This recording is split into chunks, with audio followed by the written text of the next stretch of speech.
আমি আমার বন্ধুর লেখা একটা গল্প আপনাদের সাথে শেয়ার করছি। গল্পটা হলো এরকম যে একটা বয়স্ক গাধা একটা গর্তের মধ্যে পড়ে যায়।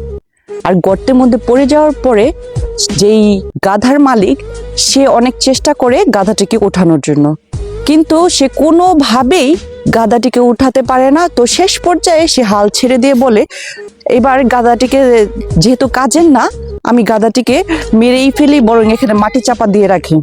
তো মাটি চাপা দেওয়ার জন্য সে গ্রাম থেকে তার কিছু বন্ধু বান্ধব বা তার কিছু প্রতিবেশী সহযোগীকে ডেকে নিয়ে আসলো মাটি ফেলার জন্য।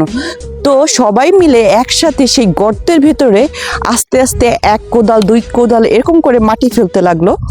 এক পর্যায়ে যখন গাধাটা দেখলো যে তার উপরে প্রচুর পরিমাণে মাটি পড়তেছে, সে জোরে জোরে চিৎকার শুরু করে দিল। যখন চিৎকার শুরু করে দেয় তখন ভাবছে কি যে এই গাধাটা এবার মারা যাবে। কিন্তু পরবর্তীতে দেখা গেল, যখন প্রতিবেশীরা সবাই বন্ধু বান্ধবরা যখন মাটি ফেললো, তারা দেখলো যে গাধাটা আস্তে আস্তে সেই মাটির উপরে ভর করে সে উপরে উঠে চলে আসলো। একটা পর্যায়ে সে গর্ত থেকে পুরোপুরিভাবে উঠতে সক্ষম হলো। তো এই গল্প থেকে মোরাল অফ দ্য স্টোরি আমরা এইটাই জানতে পারি যে আপনাকে যতভাবেই আপনাকে দাবানোর চেষ্টা করুক না কেন, আপনাকে কুণ্ঠিত করে রাখুক না কেন, যেই কোনো পরিস্থিতিতে আপনাকে হার মানা চলবে না।